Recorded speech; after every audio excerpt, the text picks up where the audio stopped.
نماز پڑھنے کو نیکی سمجھتے ہیں، روزہ رکھنے کو نیکی سمجھتے ہیں، تلاوت کرنے کو نیکی سمجھتے ہیں، حج عمرہ زکوٰۃ دینے کو نیکی سمجھتے ہیں، ان سب کاموں کو نیکی سمجھتے ہیں، لیکن توبہ کرنے کو ہم نیکی نہیں سمجھتے۔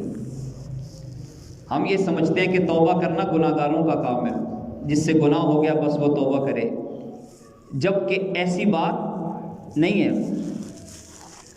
قرآن میں اللہ نے انبیاء کی توبہ بیان کی ہے، نبی توبہ کرتے نظر آ رہے ہیں۔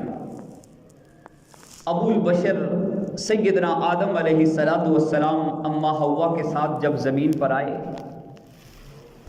اللہ تعالیٰ نے فرمایا تھا کہ ہم نے آدم علیہ السلام کو فتلقى آدم من ربہ کلمات، آدم علیہ السلام کو ان کے رب نے کچھ کلمات عطا فرمائے۔ وہ کلمات کیا تھے؟ جب دنیا پہ آئے تو بڑے پریشان ہو گئے، راحتوں کے مقام سے یہاں پر مشکلوں والی جگہ پر آ گئے، جنت سے زمین پر آ گئے۔ آدم علیہ السلام کی زبان پر یہ الفاظ تھے، فرمایا ربنا ظلمنا انفسنا وَإِن لَّمْ تَغْفِرْ لَنَا وَتَرْحَمْنَا لَنَكُونَنَّ مِنَ الْخَاسِرِينَ۔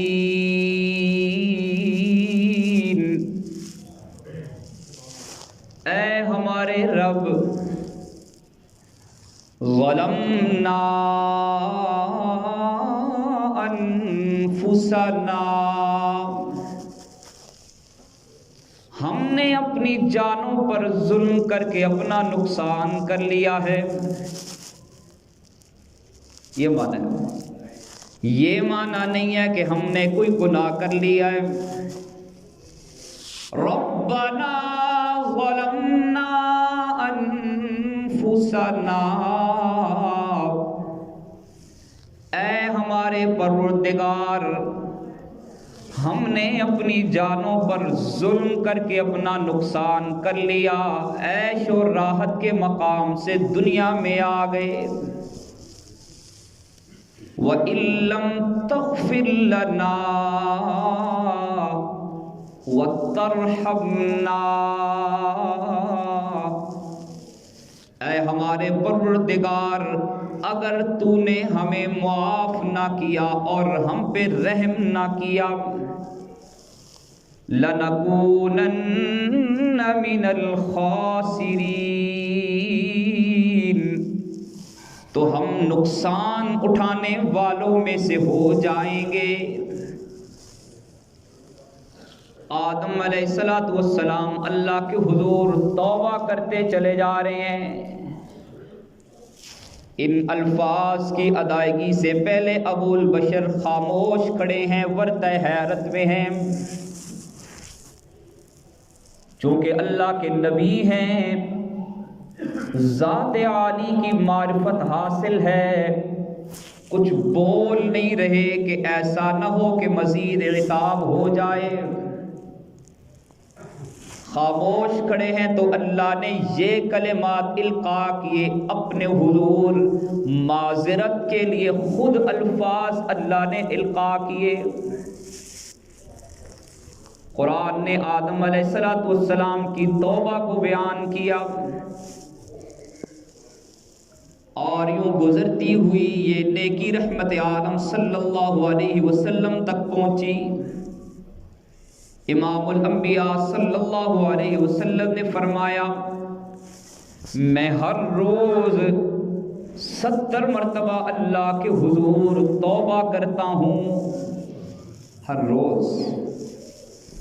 زندگی کا کوئی دن ایسا نہیں کہ جب میں نے توبہ نہ کی ہو، روزانہ توبہ، صبح توبہ، شام توبہ، اور اللہ کے حضور استغفار کر رہے ہیں۔ توبہ کرنے والے کل قیامت کے دن جنت کی راہوں کے راہی بنیں گے، اور نہ کرنے والے اللہ کے عذاب میں گرفتار رہیں گے۔ فرمایا ان الذین کذبوا بآیاتنا واستکبروا عنہا، بالیقین وہ لوگ جنہوں نے ہماری آیات کو جھٹلایا اور اس سے پردہ پوشی اختیار کی، اعراض کیا، تکبر کیا، یعنی کہ پس پشت ڈال دیا، لا تفتح لهم ابواب السماء، موت کے بعد ان کے لیے آسمانوں کے دروازے بھی نہیں کھولے جائیں گے، ولا يدخلون الجنہ، اور کبھی بھی یہ جنت میں داخل نہیں ہو سکیں گے، حتی یلج الجمل فی سم الخیاط، یہاں تک کہ اونٹ سوئی کے ناکے سے گزر جائے۔ رب العالمین نے یہ مثال بیان کی، جس طرح اونٹ کا سوئی کے ناکے سے گزرنا محال ہے، ناممکن ہے، بالکل اسی طرح ان لوگوں کا کبھی بھی جنت میں داخل ہونا ناممکن ہے۔ اور قرآن آگے چل کر بڑے عجیب انداز میں توابون کو بیان کرتا ہے، وہ لوگ جنہوں نے توبہ کی۔ کل قیامت کا دن ہوگا، جنت کے دروازوں پر آ کر کچھ لوگ کھڑے ہوں گے اور جہنم کی طرف دیکھیں گے۔ قرآن کہتا ہے وہ پکاریں گے، وَنَادَى أَصْحَابُ الْجَنَّةِ أَصْحَابَ النَّارِ، یہ جنت والے جہنم والوں سے ہم کلام ہوں گے، ان کو پکار کے کہیں گے، ان قد وجدنا ما وعد ربنا حقا، او لوگوں ہم نے اپنے رب کے وعدے کو بڑا سچا پا لیا، جو اللہ نے وعدہ کیا تھا کہ روزہ رکھو گے میں باب الریان سے تمہیں جنت عطا کروں گا، اللہ نے وعدہ کیا تھا کہ گناہوں سے بچو گے میں تمہیں جزا دوں گا، اللہ نے جو بھی وعدے کیے تھے ہم نے انہیں سچا پایا ہے۔ فَهَلْ وَجَدْتُمْ، تم بھی تو بتاؤ نا، فَهَلْ وَجَدْتُمْ مَا وَعَدَ رَبُّكُمْ حَقًّا، تم نے اپنے رب کے وعدے کو کیسا پایا ہے؟ قَالُوا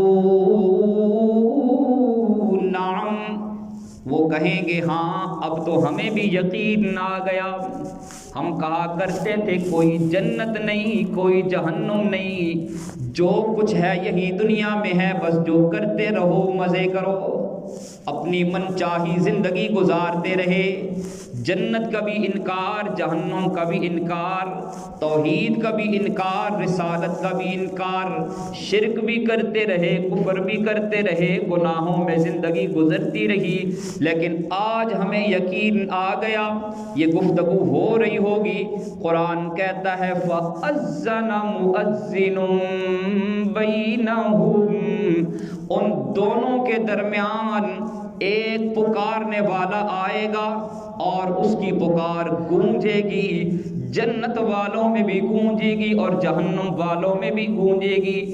فَأَذَّنَ مُؤَذِّنٌ بَيْنَهُمْ اللَّعْنَةُ اللَّهِ عَلَى الظَّالِمِينَ، وہ پکار کے ندا دے کے اللہ کا فرشتہ کہے گا کہ اللہ کی ان گناہگاروں پر، اہل جہنم پر ہمیشہ کی لعنت برسے۔ اللہ تعالی ہماری حفاظت فرمائے۔ اسلام کے دامن میں جتنی بھی نیکیاں گناہوں کو مٹانے کی تاثیر رکھتی ہیں،